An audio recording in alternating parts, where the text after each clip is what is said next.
friends. But it's also an amazing depiction of the village it takes to make a person successful. Like the Wetzels, my family and I would be nothing without the ones that guided our healing, cheered us on, and helped us when we fell, literally. Josh and Paige do a great job of emphasizing the importance of the community that would not let us quit. There is truly nothing like the feeling of being around people that understand what you're going through. We grew as people, husbands, and fathers by watching each other try new things. As Josh and Paige share their growth in this book, you'll see their community grow as well. And this community far exceeds the military and amputees. This is another point of agreement in our friendship. Human struggles should not be compared. They should be used to encourage others. This is not a story about a guy who thinks he fought harder than anyone else, or a wife who knew exactly what to do. Instead, you'll find a story of great humility and willingness to follow God, no matter how difficult the path seems. If you get nothing else from this story, I hope you learn that every testimony starts with a test. We live in a world that tells us if something is hard, confusing, or just not what we thought it would be, we should just give up. The men and women that fight for this country live in a different culture. We expect leadership and victory to be hard.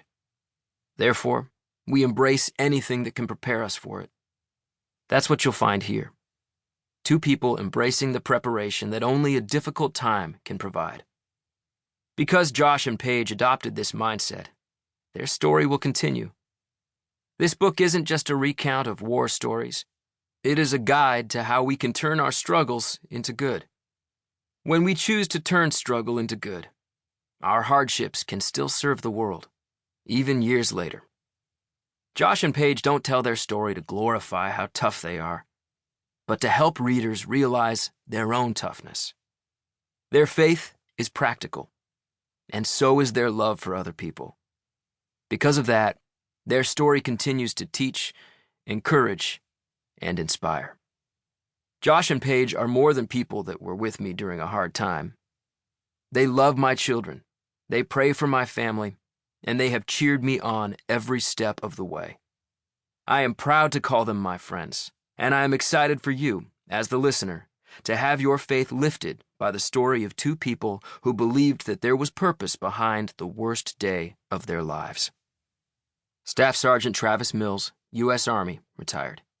82nd Airborne Division, Purple Heart, Bronze Star.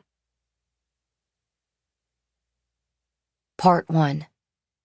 The Beginning and the End. Chapter 1. The Voicemail or the Doorbell. The Lord knows all human plans. He knows that they are futile. Psalm chapter 94, verse 11. Paige. On May 31st, 2012, I was in my Tacoma, Washington apartment, getting ready for work around 6:30 a.m. Suddenly, I got a phone call from a number I did not recognize. Immediately, my heart sank. Since we had moved to a new place, I got calls from random numbers all the time, but not at 6:30 a.m. If it's something important, they will leave a voicemail. Voicemail chimes. Shit. Mrs. Wetzel, this is Sergeant First Class with the Department of the Army. Please return my call. It's regarding your husband.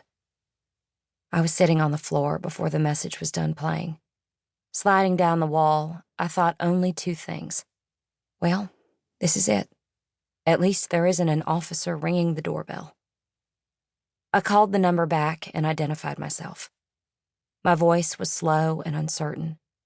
I was hoping that stating my name would make them say, "Oh, Mrs. Wetzel, we are so sorry, we have made a mistake." It did not. I think the officer sensed my wishful thinking because his voice sharpened and he said, "Mrs. Wetzel, I need you to listen very carefully. This concerns your husband." But I couldn't listen carefully enough. I could only picture his body as his injuries were being listed, resulting in the loss of both the left and right legs. Both right and left arms are broken, a traumatic brain injury, a break in